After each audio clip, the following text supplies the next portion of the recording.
டேய் எந்திரா.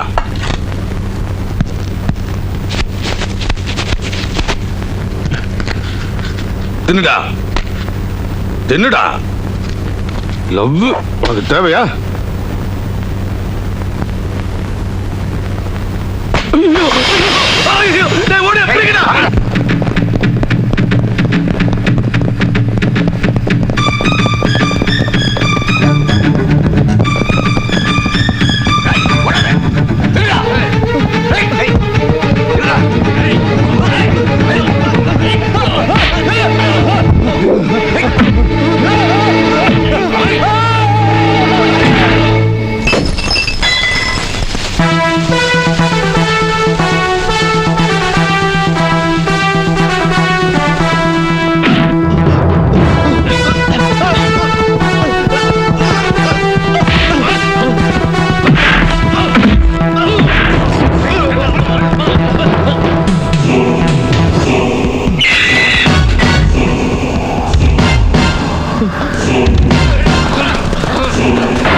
Attempt to மர்டருக்காக உங்களை கைது பண்ண வந்திருக்கேன். அப்புறமா வா பார்க்கலாம்.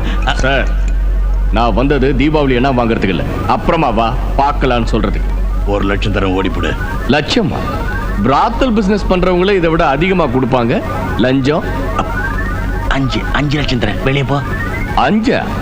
மர்டர் பண்றவங்க நமக்கு தரதை விட 5 குறையுதே உங்க ஃபிகர். 10 லட்சம் ஒரு மாருதி கார். Okay, thanks. இருக்கட்டும். இப்போ உங்க மேல 2 கேஸ். ஒன்னு அட்டெம்ப்ட் டு மர்டர், இன்னொன்னு லஞ்சம் கொடுத்து என்னாட்ட ஆபீசர் வாயை மூட ட்ரை பண்ணது. கைக்கு மட்டும் இல்ல, காலுக்கும் போடணும் சங்கிலி. மரியாதையா வரீங்களா இல்ல இழுத்துக்கிட்டு போகவா? எதை இழுக்க போற என் கோமணத்தியா? சும்மா குதிக்காதையா? சங்கிலி உனக்கா எனக்கான்னு பார்க்கலாம், இப்பவே பார்க்கலாம்.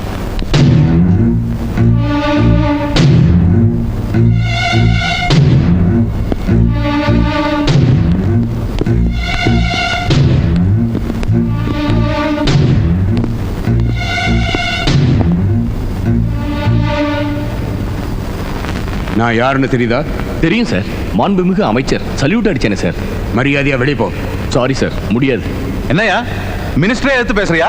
5 வருஷம் பதவியில் இருக்கிற மந்திரியை விட 30 வருஷம் சர்வீஸ்ல இருக்கிற நமக்கு தான் சார் பொறுப்பு அதிகம். என்ன அவன் பொறுப்பு? நல்ல விதமா நடக்கிற கல்யாணத்துல புந்து கலாட்டா பண்றதா? கலாட்டாவா? இது கலாட்டா இல்ல சார், டியூட்டி, தவறாத கடமை உணர்ச்சி. ஓஹோ, என்ன நடந்துச்சு நான் இன்னும் சொல்லவே இல்லை. சொல்றேன் விபரமா சொல்றேன், நல்லா புரியும்படியா சொல்றேன். அதாவது இந்த பெரிய மனுஷன் ஆதிமூலத்தோட மகள் சந்தியாவும் இந்த ரத்த காயத்தோட நிக்கிற சேகரும் ஒருத்தருக்கு ஒருத்தர் மனப்பூர்வமா காதலிச்சிருக்காங்க. தூத்தேரி, இவன் யாரு, இவன் பொசிஷன் என்ன? ஆப்டால் உடம்புல இருக்கிற சொக்காயை தவிர வேற என்ன சொத்து இருக்கு இவங்கிட்ட? இவன் என் மகளை காதலிக்கிறதான்னு ஆதிமூலம் சாருக்கு கோபம் பொத்துக்கிட்டு வந்திருக்கு. அந்த பையன் பேர் என்ன? சேகர். எழுதிக்கிங்க. எழுதாதீங்க. பத்திரிகைக்காரங்களும் போலீஸ்காரங்களும் கடமையை செய்யாம இருந்தா நாடு எப்படிங்க உருப்படும்? கரெக்ட், நீங்க எழுதிக்கிங்க. எங்க விட்ட? ஆதிமூலம் சார் கோபம் பொத்துக்கிட்டு வந்துருச்சு. அடடடடடட, தினத்தந்தியா பிரமாதமா ஃபாலோ பண்றீங்களே. ஆதிமூலம் சாருக்கு கோபம் பொத்துக்கிட்டு வந்துருச்சா? அவ்வளவுதான், அடியாளுங்களை அனுப்பி பையனை கிட்னாப் பண்ணிட்டாருங்க. கிட்னாப்பிங் சட்ட விரோதம் இல்லையா? பெரிய குற்றமாச்சே. கிட்னாப் செஞ்ச பையனை இந்த ஆளு அடிச்சிருக்காரு பாருங்க. அப்பப்பா, எந்த எலும்பு எங்க முறிஞ்சதுன்னு புத்தூர் டாக்டர் கூட சொல்ல முடியாதுங்க. அப்படி அடிச்சிருக்காருங்க. அது குற்றம் இல்லைங்களா? 100% குற்றம். தான் காதலிச்ச பொண்ணுக்கு வேற கல்யாணம் நடக்கும்போது இளரத்தம் சும்மா இருக்குமா? இருக்காதுல்ல. அதனால நம்ம ஆளு தப்பிச்சிருக்கான். அதை அந்த அடியாட்கள் பார்த்துட்டாங்க. பட்டாகத்தியில தூக்கிட்டு துரத்த ஆரம்பிச்சாங்க. உயிரை காப்பாத்த நம்மளும், உயிர் எடுக்க இந்த சாரோட அடியாட்களும் அம்மா ரன்னிங், சேசிங், ஜம்பிங், டென்ஷனுங்க. கடைசியில பையன் மாட்டிக்கிட்டாங்க. ஆளை க்ளோஸ் பண்ணிடு அப்படின்ட்டாருங்க. ஆனா பாருங்க, அப்பப்போ தர்மம் கூட தலையை தூக்கி பாக்குது இல்லைங்களா? சரியா அந்த நேரத்துக்கு 3 சிங்கம் இருக்கிற தொப்பியை தலையில வச்சுட்டு நான் அங்க வந்தேன். அந்த சீனை பார்த்தேன். பாஞ்ச சிங்கம் மாதிரி அம்மா ஃபைட்டிங். பையன் பிரான் எடுக்க அவங்க அந்த பையனை காப்பாத்தனா அந்த ஃபைட்டிங்கை மட்டும் அமிதாப் பச்சன் பார்த்திருந்தா அச்சடா மேர பச்சான் என்ன தட்டி கொடுத்துருப்பாருங்க. எப்படியோ முடிவுல பையனை காப்பாத்திட்டாங்க. கொலை செய்ய முயற்சிக்கிறது குற்றம் இல்லையா? அதுக்கு தான் அரெஸ்ட் பண்ண வந்திருக்கேன். ஏய், உன் கட்டு கதையை கேட்க இங்க யாரும் ரெடியா இல்ல. மரியாதையா வெளியில போறியா இல்ல கழுத்தை பிடிச்சு வெளியில போயுமா? உதவாங்கினவும் எடுபடிங்க லாக்அப்ல இருக்காங்க. உன் மேல இந்த பையன் கொடுத்த ரிப்போர்ட் என் பாக்கெட்ல இருக்கு. எஃப்ஐஆர் ரெஜிஸ்டர் ஆயிருக்கு, சாட்சி எல்லாம் ரெக்கார்ட் ஆயிருக்கு. பொதுமக்களோட உரிமையை காப்பாத்துறதுக்காக மாச சம்பளம் வாங்குற போலீஸ்காரனா? A sincere police officer is trying to perform his duty.